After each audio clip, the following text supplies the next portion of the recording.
Hello everyone and welcome to our lecture 2.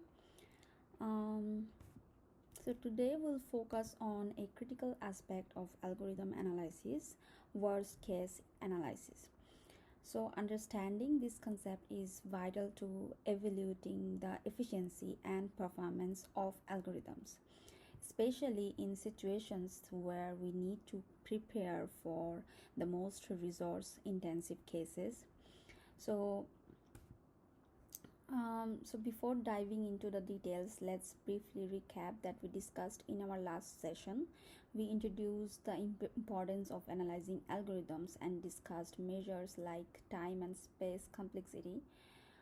So today we'll build on that foundation and we'll explore how to analyze the worst case performance of an algorithm.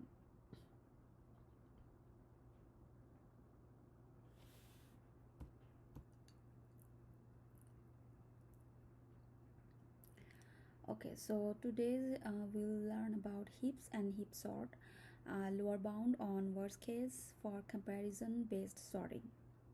Now, what is worst case analysis? So basically, worst case analysis examines the maximum amount of resources like time or memory that an algorithm might require to solve a problem for any valid input size n. So it ensures that no matter how unfavorable the input, we know the upper bound of the algorithm's performance. For instance, when searching for an element in a list, the worst case scenario occurs when the element is not present, requiring us to check all elements.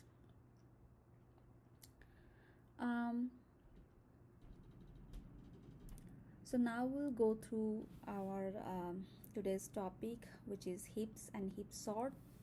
Okay, now here, a heap is a specialized tree-based data structure that satisfies the heap property, where the key at the root must either be the largest or smallest among its children, depending on whether it's a max heap or minimum heap. But how does a heap grow? Start with the simple list. Each node in a heap has three main components. First is data. This is the value stored at the node. Then left index. This points to the left child of the node, and right index, and which points to the right child of the node. So like we'll learn so many parts of data structure during our this course, because algorithms, designing algorithms and data structure, they are related to each other. So you will see a lot of data structure topics in this course. So to illustrate, you can see on this diagram that every parent node on this diagram that every parent node in the heap has two possible links: a left index pointing to the left child and a right index pointing to the right child. This indicates that the hierarchical structure of the heap. So the heap itself grows as nodes are added to the list in a specific way. For example, in a binary heap, the root node is always at index 0. The left child of a node at index I is at index 2i plus 1, and the right child of a node at index I is at index 2i plus 2. So this systematic approach ensures that the heap structure can be efficiently represented using an array or list in memory.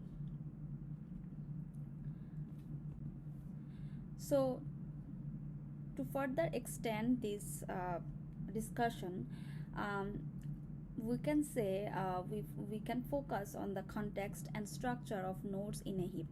So we can add the fourth components, which is parent index, the index of the parent node in the list. So this structure creates a clear hierarchy, allowing us to navigate through the heap efficiently.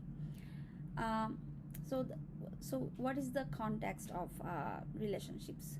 Like every parent node has a maximum of two children, as depicted in the diagram. If you see, the relationship between nodes is derived from their indices in the list. Like I said earlier, for a node at index I, the left child is at index 2i plus 1, and for right child is 2i plus 2.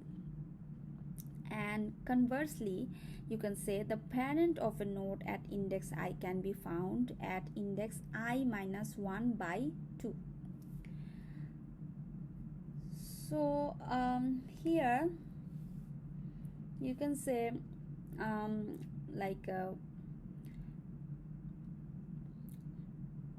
as you can see, we have this node, like one new bit of data, two new bits of context.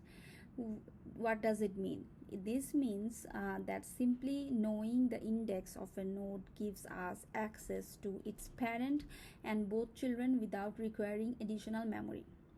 So this line means this, and this is a major advantage of representing heaps as arrays or lists. And essentially, context is free, meaning we don't need extra pointers or complex structures for that. Okay, now as you can see in this slide, a heap is represented as a nearly complete binary tree. This means all levels of the tree are completely filled except possibly the last level. The nodes in the last level are filled from left to right, ensuring a compact representation. Now each parent node has at most two children, adhering to the binary tree property, but you can see the tree grows level by level, ensuring that it remains balanced. So this balance allows heaps to be efficiently represented using an array or list, as we discussed earlier. So this diagram also gives us an opportunity to recall the heap property. Like in a max heap, the value of each parent node is greater than or equal to the values of its children. And in minimum heap, the value of each parent node is less than or equal to the values of its children. While this diagram doesn't explicitly show the values, the arrangement of nodes visually emphasizes the hierarchical structure of a heap.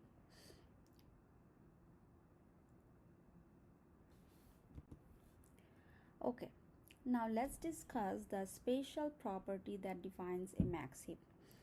Now, the defining characteristics of a max heap is like for every node I in the heap, the value of the node is greater than or equal to the values of its children.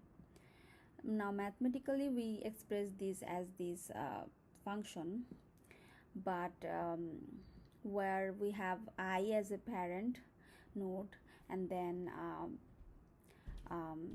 a parent I greater than or equal to ai. So this property ensures that the largest element in the heap is always found at the root. Now because of this property, we have some results. So first one is the largest element is in the root. This is the result we get. Means this makes heaps ideal for implementing priority queues, where extracting the maximum or minimum in a minimum heap is a common operation. So second is the subtree rooted at any node contains values no larger than the value at the node. That is like so this hierarchical organization ensures that every subtree is also a valid max heap.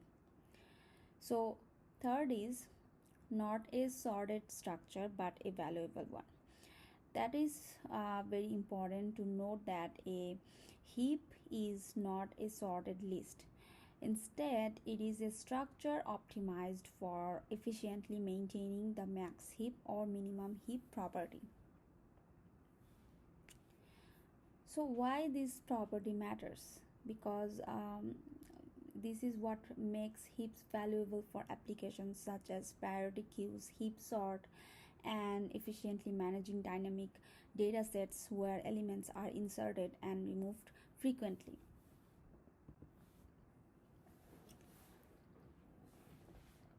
Okay, now let's discuss the goal of this session, like which is to explore how can we leverage the maximum heap data structure to create an efficient sorting procedure. Now so you can say like we can use the max heap data structure to produce a new sorting procedure. So our first goal is to use the max heap property to design a sorting algorithm. So the result will be a sorting algorithm that we know as heap sort. Then can we do better than merge sort? So the second part of our goal poses an interesting question: can we do like merge sort? Like merge sort is a divide and conquer algorithm with a time complexity of big O, n log n in all cases, making it one of the most efficient general purpose sorting algorithm. So we'll see here how we can do it and what we need. So first we'll do build max heap. The first step is to construct a max heap from a given list. This process rearranges the elements in the list to satisfy the max heap property. And this is the foundation of heap sort because it organizes the data in a way that enables efficient sorting. Then max heapify. So which is max heapify is used to maintain the max heap property whenever the structure of the heap is disturbed after removing the root or something else. This function restores the max heap property by comparing a node with its children and swapping them if necessary. Then third is heap sort. The final component is the sorting algorithm itself, called heap sort. Now this algorithm works in place, meaning it doesn't require extra memory or create a sorted copy of the data. Then fourth is, we can say, auxiliary functions. Like we need a few helper functions to handle tasks such as swapping elements, calculating parent and child indices, and managing heap size. So if these components work together seamlessly to implement a sorting procedure that is efficient and uses the heap structure to its full potential.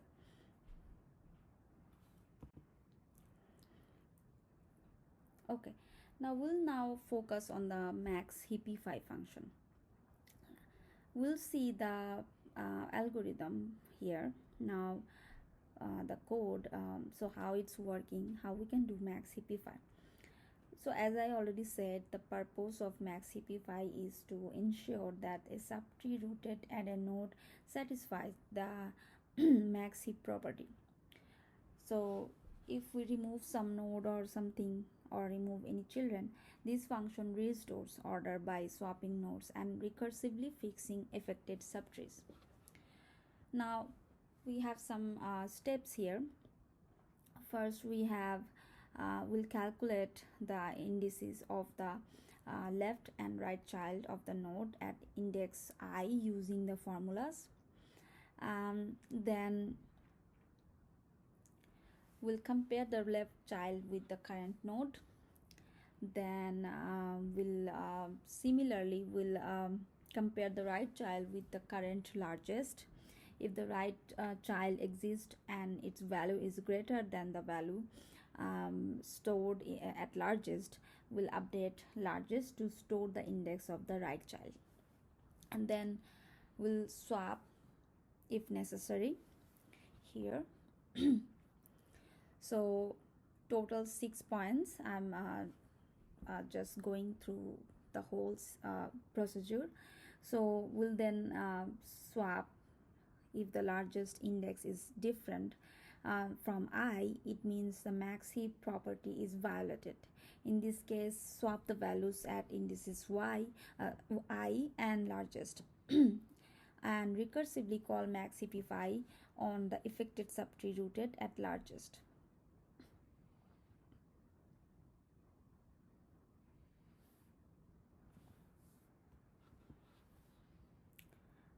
Excuse me. So, as I already mentioned earlier, the primary goal of max heapify is to ensure that a given node in the heap satisfies the max heapify property, and the function moves the node to its correct position in the heap hierarchy by comparing it with its children and swapping values if necessary to make the proper positioning. And then after placing the node in the right position, the function recursively checks and fixes any violations in the affected subtree. And this ensures that the entire heap, not just the local subtree, maintains the max heap property.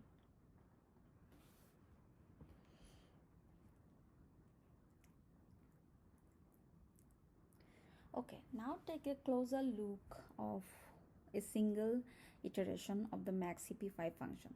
Now we'll start a node at a node. The iteration begins at a specific node in the heap. This node is usually the one where the max heap property might be violated, often after an insertion or a removal operation. Then second, the function compares three key values like the value of the parent node, left child and right child. Then the goal is to identify the largest value among these three. If the parent is already the largest, no changes are needed and the iteration ends. However, if one of the children is larger, the heap property is violated and a correction is required. Then we'll make changes if necessary. If the largest value is not the parent, the function swaps the parent with the larger child. This restores the max heap property for the current node. However, this change might disrupt the heap property in the subtree rooted at the swapped child.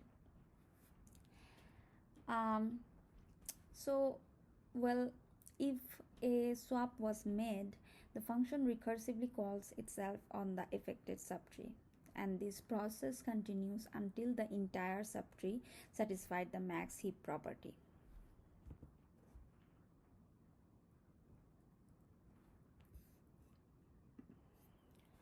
Okay, now let's break down the process for left child.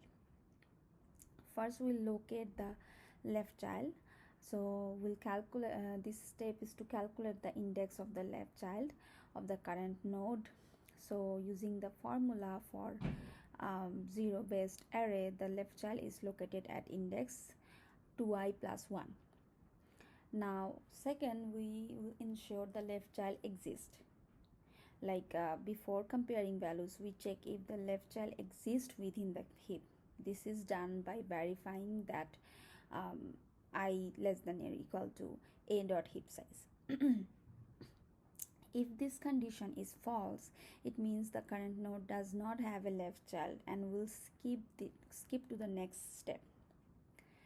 Third is compare the left child with the current node.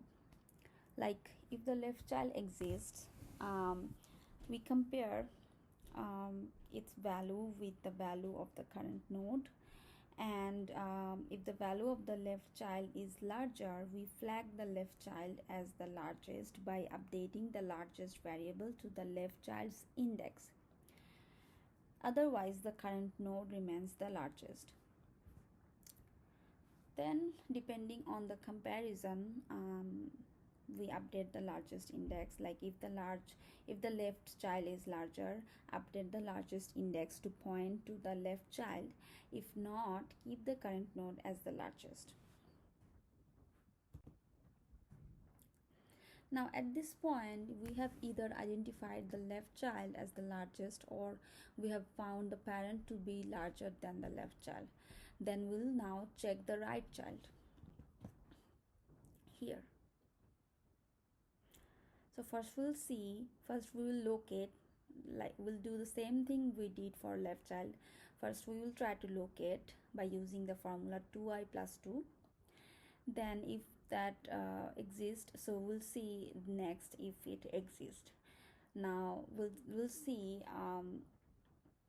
if the right child exists by using r less than or equal to a dot heap size. Then we'll compare the right child with the current largest. Then we'll flag the right index at the largest, otherwise the largest remains unchanged. Well, then we'll make no further changes if the condition is not met. If the right child is not larger than the current largest, no further action is taken at this step. Now at this point, we know that which is largest. Like so here we have parent node, left child and right child. Now what happens next? So if the largest value is already the parent, no further action is needed as the max CP5 property is satisfied. But if the left or right, either one is largest, we'll swap the parent with the largest child and repeat the process for the node that was pushed down.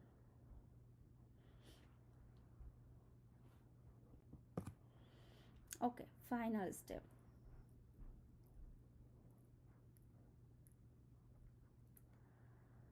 Okay, now we'll check for disorder. Here at this point, if we find that the largest node is not the current node, meaning largest not equal to I, then it indicates that the max heap property is violated, and this happens when a child node has a value greater than its parent. Then we'll swap the nodes and then recursively apply max CP5 to make sure that it meets the requirement and properties for heapify, max heapify.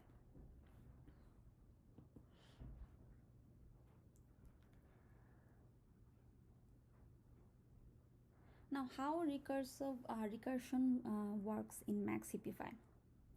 Each recursive call of the function operates on a smaller part of the heap, specifically that subtree rooted at the node that was swapped. With each call, we are moving one step closer to the base case by resolving the max heap property at the current level, moving down to the next level of the tree only if needed. But what is the best case? So we can say the best case is the condition where the recursive process stops. For max heapify, this happens when the current node has no children, or the max heap property is satisfied for the current node and its subtree. Okay, now are we done? So we have completed the max heapify process for a single node, but the question remains, are we done? Means what does max heapify accomplish?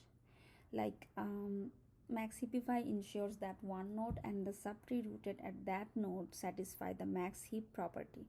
However, it does not guarantee that the entire heap satisfies the max heap property unless specific conditions are already met. Now, does the entire heap satisfy the max heap property? To ensure the entire heap is a valid max heapify must be applied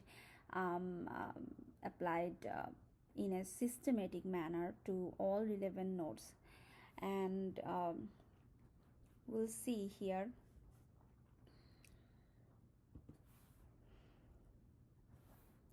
Hmm. So, what assumptions would we need to make for the entire heap to already be valid after applying max heapify to just one node?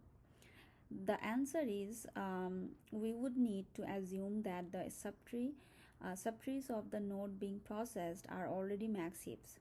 This assumption allows us to build a valid max heap incrementally from the bottom up, as seen in the build max heap algorithm.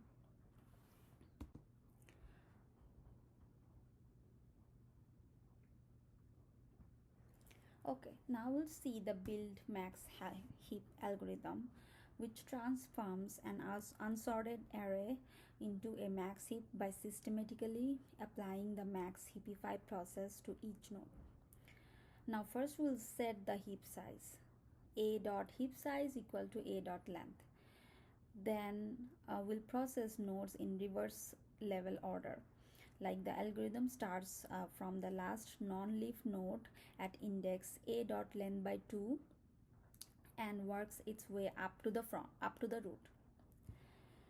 For each node, it calls max heapify a or I to ensure that the subtree rooted at that node satisfies the max heap property.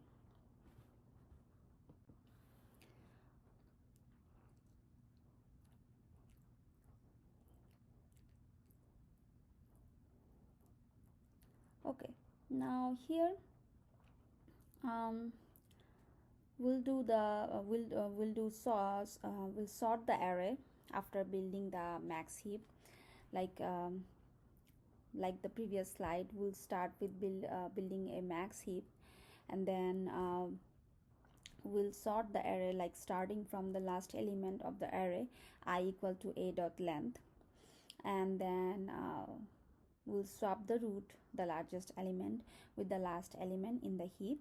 This moves the largest element to its correct sorted position. And on step 2, we'll reduce the heap size by 1, and then third, we'll apply max heapify to the root to restore the max heap property for the reduced heap. So this process is repeated until all elements are sorted.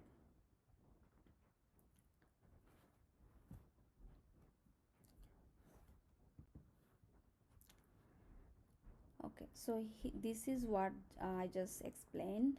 I can explain another one more time. Like in a max heap, the root node always contains the largest value, and moving the largest value at the root to its correct position in the array by swapping it with the last element of the heap. This is the process we do to make sure the heap sort property met. This effectively places the largest value at the end of the list where it belongs in a sorted array. Then we'll adjust the heap after the swap, and then we'll repeat it again for the smaller heap. Like the process is repeated for the remaining unsorted portion of the heap. So we can have a question like will the list be sorted in ascending or descending order if we started with a max heap? So the answer is ascending order. By repeatedly moving the largest value to the end, heap sort ensures that the array is sorted from smallest to largest.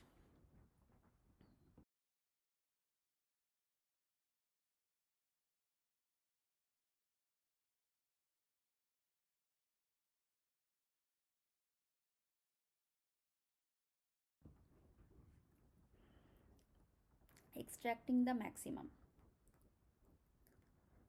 So one of the key operations in a max heap and the foundation of heap sort is extracting the maximum value.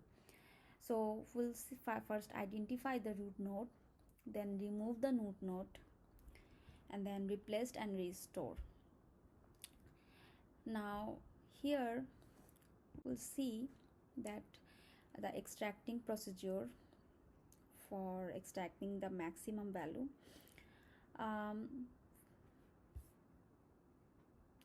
First, we'll handle edge cases. Like first step is to check if the heap contains at least one element. So we'll see a dot heap size less than 1. If that it indicates a heap underflow error, as there is no maximum to extract. In such cases, the function returns an error. Then we'll extract the maximum. Like if the heap is valid, the maximum value, which is always at the root a1, is stored in a temporary variable max equal to a1. Then we'll replace the root. The root node is replaced by the last element in the heap. So a1 equal to a dot heap minus size. So this ensures the heap remains contiguous after removal. Then we'll adjust the heap. So the heap size is reduced by 1, effectively removing the last element. Then we'll restore the max heap property. Like after replacing the root, the heap may no longer satisfy the max heap property. To restore it, we call max minus heapify a1, and then it returns max. Finally, the stored maximum value is returned. Okay, now let's discuss about comparison sort, which is a fundamental category of sorting algorithms. Now, what is comparison sort? So it is a class of algorithms that sorts a dataset by repeatedly comparing pairs of elements. At this core, it uses a simple comparison operation like is A greater than B, this kind of question. This basic operation determines the relative order between two elements. Now, how does that work? Now, each comparison evaluates the relationships between two elements. Like if A greater than B, A should come after B in an ascending sort, and if A less than B, less than or equal to B, A should come before B. So by repeatedly applying these comparisons, the algorithm emphasizes the elements in the desired order. Now, some of the most common comparison-based sorting algorithms are bubble sort, quick sort, merge sort, and heap sort.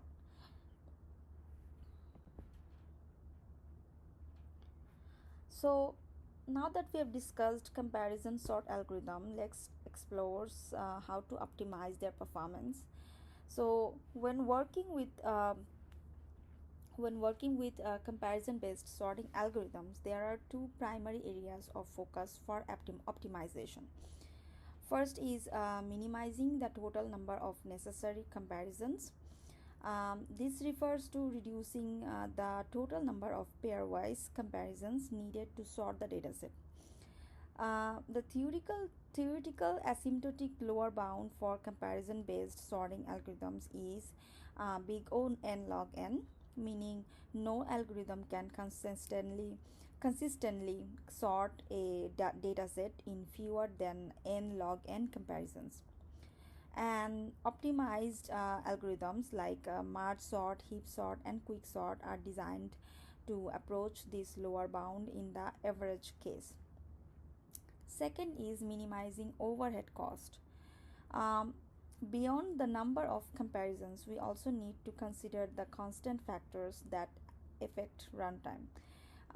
This includes the time spent swapping elements, additional memory allocations like in merge sort, then function call overhead in recursive implementations. So we'll see here some expected runtimes of various sorting algorithms and analyze their efficiency. So first we have insertion sort, which is big O n square. So, insertion sort is a simple algorithm that works well for small datasets or nearly sorted data. However, its quadratic runtime makes it impractical for large datasets because it compares and shifts elements one by one. Second is merge sort, which is big O n log n. Um, Merge sort uses the divide and conquer approach to consistently achieve big O n log n in the best, average, and worst case. So it's stable and efficient but has higher memory overhead due to the need for temporary arrays. Next is heap sort, big O n log n. So heap sort also achieves this by utilizing the max heap structure. It's in place and does not require additional memory, which makes it more efficient for systems with limited memory. Next is randomized quick sort. So this one is also big O log n log n. Um, it is one of the fastest sorting algorithms in practice, with a randomized version minimizing the chance of hitting its worst case, like big O n square. It has low overhead and is widely used, although it's not stable by default. So, are we running out of steam? Well, if you notice that the fastest comparison based algorithms all share the same lower bound of big O n log n. This is due to the theoretical limit imposed by the comparison model for sorting. So this question, like are we running out of steam, which highlights this limitation. To sort faster than big O n log n, we would need to step outside comparison based model, like using counting sort or radix sort, which exploit specific properties of the data.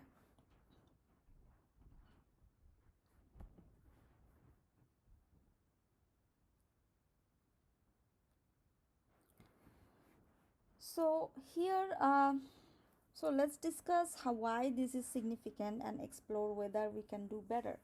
Like while big O n log n is the best asymptotic runtime we can achieve for comparison based algorithms, we can still optimize these algorithms by reducing overhead costs. We can we can do that by improving memory efficiency, like choosing heap sort over merge sort for in place sorting, reducing the number of swaps and comparisons, and then implementing optimized versions like randomized quick sort to improve performance on average.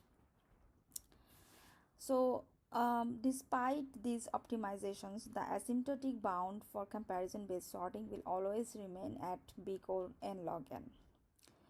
This is a theoretical limit for all algorithms that sort by comparing elements. So the challenge for large n is like for very large data sets, big O n log n may still feel insufficient, especially when the data grows exponentially. Now, this raises the question, can we go uh, beyond? Like, can we do better? So, as I said earlier in previous slide, we can have non-comparison based sorting algorithms such as counting sort, radix sort, um, bucket sort. These are the sorting which is non-comparison based. So what is the best we can do?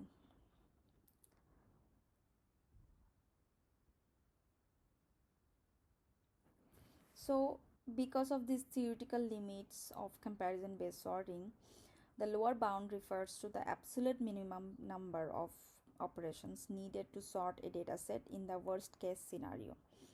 So for comparison based sorting, this lower bound is big O n log n. That is why no matter how clever the algorithm, it cannot consistently sort faster than big O n log n in the worst case. But what is the minimum number of comparison we absolutely must do? So Sorting involves determining the correct order of elements. To achieve this, we must compare pairs of elements to decide their relative order. For a data set with n elements, there are n factorial possible permutations. To identify the correct permutation, a sorting algorithm must make at least log 2n factorial comparisons in the worst case.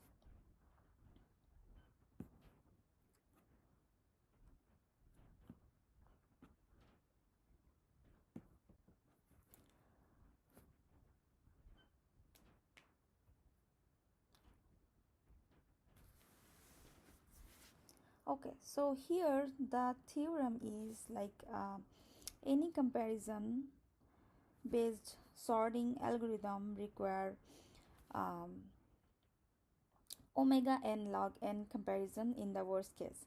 Here omega n log n signifies the asymptotic lower bound, meaning no comparison based sorting algorithm can perform fewer than n log n comparisons in the worst case.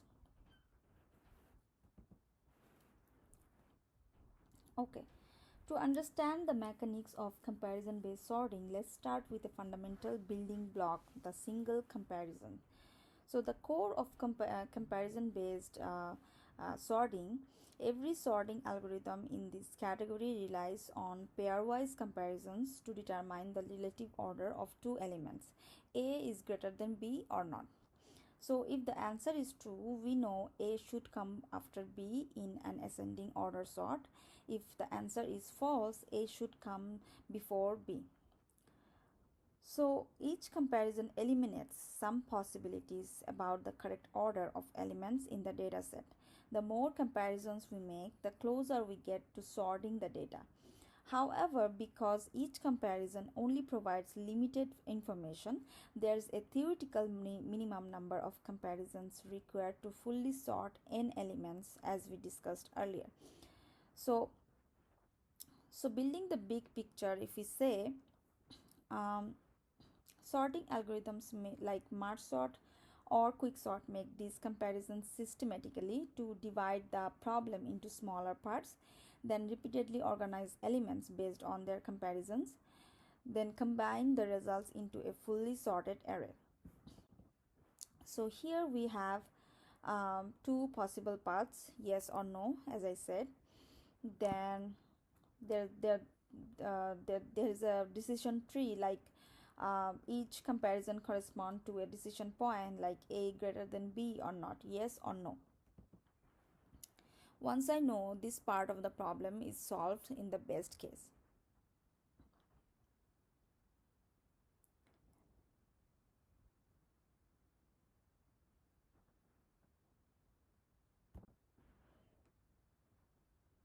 So how many such comparisons are we required to make at minimum? As I said, it's n log m. We need to consider every possible permutation of the list as possible solutions. Then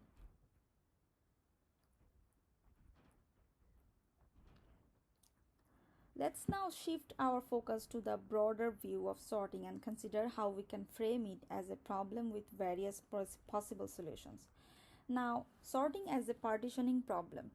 So if we sorting can be seen as a partitioning problem where the task is to divide the data set into smaller, more manageable parts than can be arranged in the correct order. For example, algorithms like merge sort divide the list into two halves recursively and then merge them in sorted order. And algorithms like quicksort partition the list around a pivot, ensuring elements are ordered relative to the pivot. So imagine if we have n objects in a list, these n objects can be arranged in n factorial different ways, representing all possible permutations.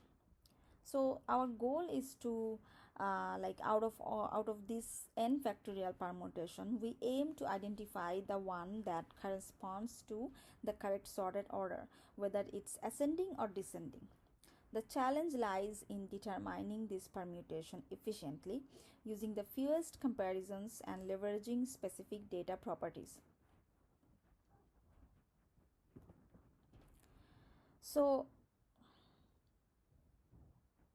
so to understand sorting as a computational problem, we need to consider the concept of permutations. Like, what is a permutation? So, a permutation represents a single arrangement of ordering of the elements in a list. For example, if we have a list of three elements A, B, C, the possible permutations include ABC, ACB, BAC, BCA, CAB, CBA. So these are the possible permutations we can have in the list for ABC. Now each permutation is a unique way of organizing the list. So how many permutations are there? For a list of length n, the number of possible permutations it is given by n factorial. So this exponential growth in permutations highlights the complexity of the sorting problem as n increases. So what is the when we talk about sorting, what exactly is the goal? Let's define it clearly. um, the solution of sorting, like um, a permutation of the list where the elements are arranged in a specific order. um, this order can be ascending from smallest to largest and descending from largest to smallest. So the key is that the value of the elements must satisfy the given ordering condition. So sorting is not about rearranging the data randomly. So it's about finding the one permutation out of n factorial that meets the criteria of being in order. And this precise definition is what allows sorting algorithms to focus their computations and achieve the desired result efficiently.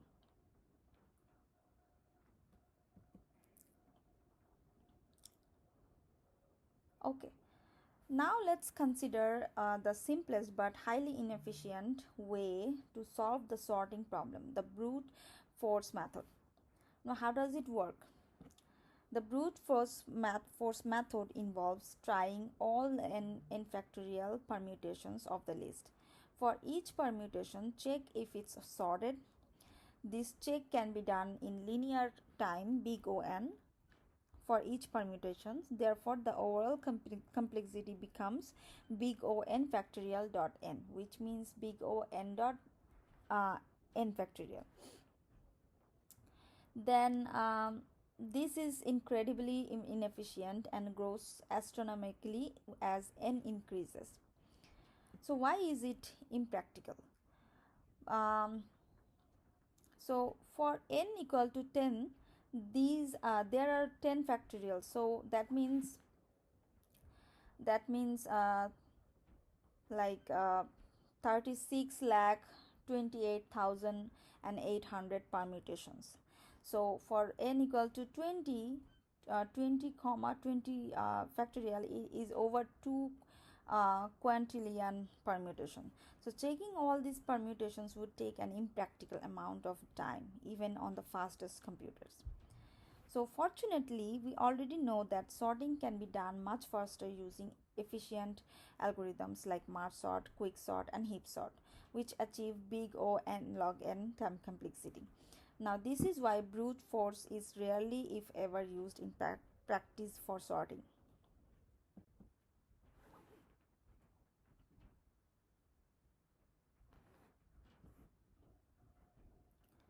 Okay, now in general, so this is what I just said earlier in our previous slide.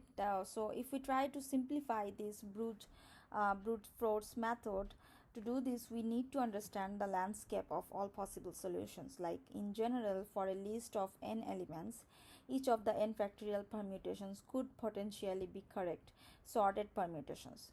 This means we cannot arbitrarily eliminate any permutation without examining it, because any one of them could be the solution. So in other words, all n factorial permutations are valid candidates for the correct ordering.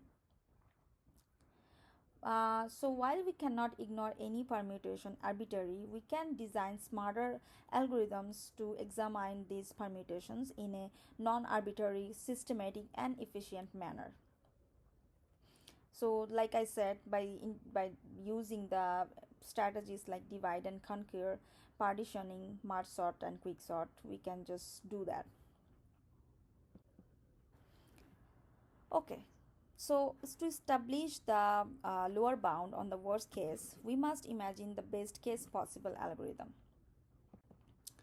So here, in the world of comparison based sorting, the performance of an algorithm is fundamental to the number of comparisons it makes. So there are some key limitations, like the sorting process as it codes relies on comparing pairs of elements to determine their order. This means that the number of comparisons required inherently limits the efficiency of the algorithm. For example, if we know that at least omega n log n comparisons are needed in the worst case, no algorithm can be better than this lower bound. So the best algorithm for comparison based sorting is one that minimizes the total number of comparisons made. So which avoids redundant or unnecessary checks. So algorithms like merge sort, heap sort, and quick sort approach this optimal limit, achieving big O n log n in their average or worst case performance. Okay. So there are two possible paths to take, as I said, yes or no. Then at the most it eliminates one of two options.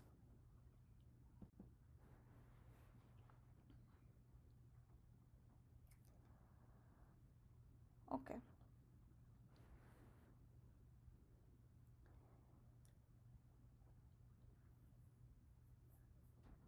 So let's take a step back and analyze our list to understand how comparison based sorting relates to binary trees. So what we are examining, like a list of size n, like here each element is a unique object. Our goal is to sort these elements using comparisons. So binary tree representation, we can say, imagine a binary decision tree where each comparison splits the list into two parts. Now at each level we divide the possibilities further into smaller and smaller subsets. So questions to ponder, like what is the height of the binary tree? So the height represents the maximum number of decisions or comparisons needed. And mathematically, for n elements, the height corresponds to log 2n, as we have the possibilities at each step. Then second question is, like, how many leaves does the tree have?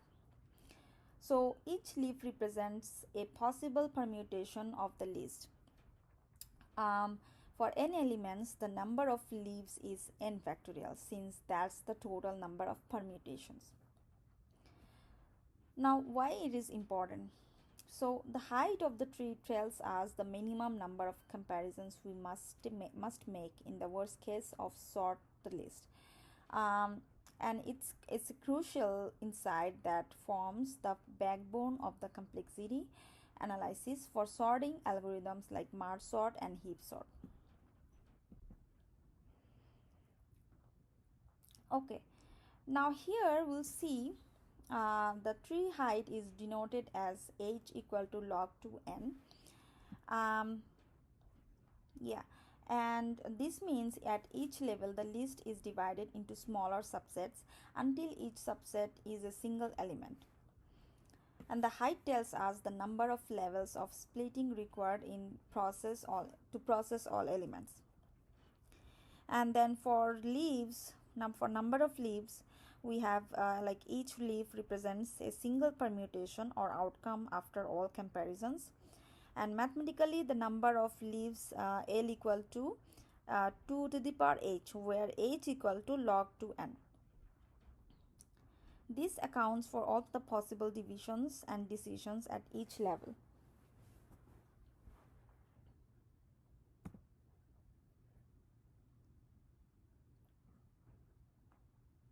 Okay. Now another list. So Now let's analyze this set of mathematical relationships to further understand the constraints and lower bounds of sorting. Now here the relationship between n factorial L and 2 to the power h. What is the relationship between them? This means the factorial of n, the total permutations, is bounded by the number of leaves L and the total possible divisions 2 to the power h in the binary tree. Essentially, all possible orderings of n items must be encapsulated within the tree structure. From n factorial less than equal to 2 to the power h, the second one, we infer that the number of possible orderings is upper bounded by the power of 2 leaves in a binary tree decision tree. Now on the third one, we have like taking the logarithm of n factorial, we get log n factorial less than or equal to h. This connects the growth of permutations to the height h of the tree. Then lastly, ultimately h equal to omega n log n. This shows that the height of the tree and thus the number of comparisons grows at least as fast as n log n, providing proving the optimal lower bound for comparison based sorting. Okay. Now that we have established the theoretical foundation, let's explore what happens with the best possible sorting algorithm.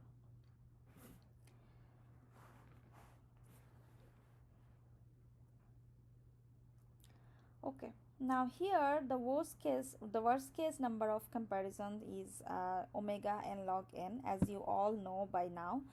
This is the theoretical lower bound for any comparison based sorting algorithm. At each level of the decision tree, at least one comparison is made to divide or evaluate the list.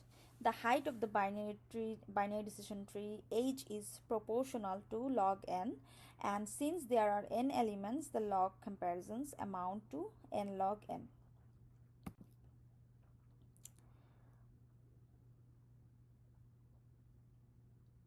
Okay, now here, so each every comparison is perfectly efficient here, and each level eliminates half the possible solution, reaching the sorted list as quickly as theoretical possible. That is why this is the best possible algorithm.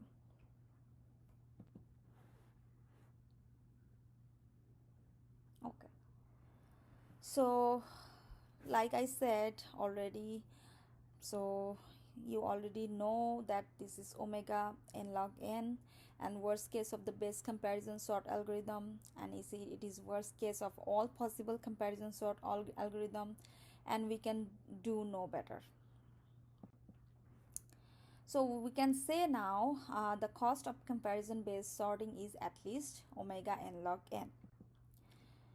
So to close the chapter, we can say all we can hope to improve with the worst case of comparison based sorting is the constant. The asymptotic bound on the worst case is known and cannot be improved upon. That is all for today's lecture. I hope you understand the whole topic and the logic behind that. If you don't understand anything, feel free to reach out to me, or you can have a discussion forum in every week's